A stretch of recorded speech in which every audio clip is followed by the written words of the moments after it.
Indonesia, negara dengan segudang potensi, sudah lama menyadari peran penting koperasi dan usaha mikro, kecil, dan menengah yang kita kenal sebagai UMKM, sebagai tulang punggung ekonomi. Usaha-usaha ini didorong oleh semangat juang rakyat Indonesia, sangat penting untuk mendorong pertumbuhan ekonomi, menciptakan lapangan kerja, dan memastikan pemerataan kesejahteraan. Dari pasar tradisional yang ramai hingga startup inovatif, sektor koperasi dan UMKM mewujudkan esensi gotong royong, bekerja sama untuk kebaikan bersama. Video ini akan membahas tentang pentingnya koperasi dan UMKM dalam ekonomi Indonesia. Kita akan menjelajahi dasar konstitusionalnya, keuntungannya, definisinya, tantangannya, dan strategi untuk pertumbuhan dan kesuksesannya. Perjalanan memahami pilar ekonomi ini dimulai dengan mengenali dampaknya yang besar bagi kehidupan jutaan orang Indonesia. Pentingnya koperasi dan UMKM tertanam kuat dalam konstitusi Indonesia. Undang-Undang Dasar 1945, khususnya pasal di 3 ayat 1, meletakkan dasar bagi sistem ekonomi yang mengutamakan prinsip gotong royong dan keadilan sosial. Perekonomian disusun sebagai usaha bersama berdasar atas asas kekeluargaan. Pasal di 3 ayat 1, UUD 1945 Republik Indonesia. Amanat konstitusi ini menggarisbawahi pentingnya kepemilikan koperasi dan upaya kolektif dalam mendorong kemajuan ekonomi. Ini menekankan perlunya sistem inklusif di mana semua anggota masyarakat memiliki kesempatan untuk berpartisipasi dan mendapatkan manfaat. Selain itu, berbagai undang-undang telah diberlakukan untuk mendukung pengembangan koperasi dan UMKM.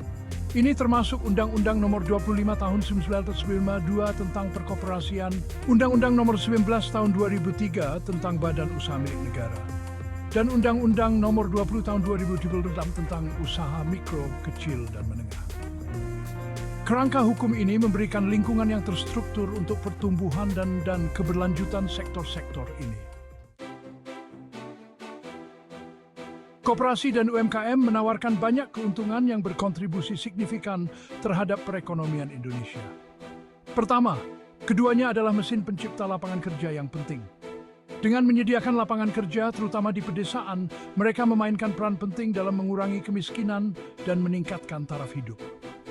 Kedua, usaha-usaha ini dikenal karena kemampuan beradaptasi dan ketahanannya.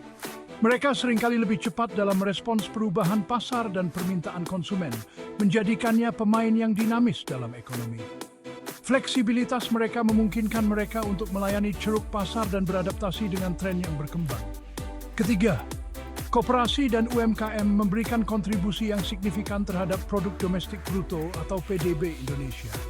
Aktivitas ekonomi kolektif mereka merupakan bagian besar dari pendapatan nasional, menunjukkan betapa pentingnya mereka bagi kesejahteraan ekonomi bangsa secara keseluruhan. Terakhir, usaha-usaha ini mendorong distribusi kekayaan yang lebih merata. Dengan memberdayakan individu dan masyarakat, mereka menumbuhkan rasa memiliki dan kemakmuran bersama. Inklusivitas ini penting untuk membangun masyarakat yang lebih adil dan merata.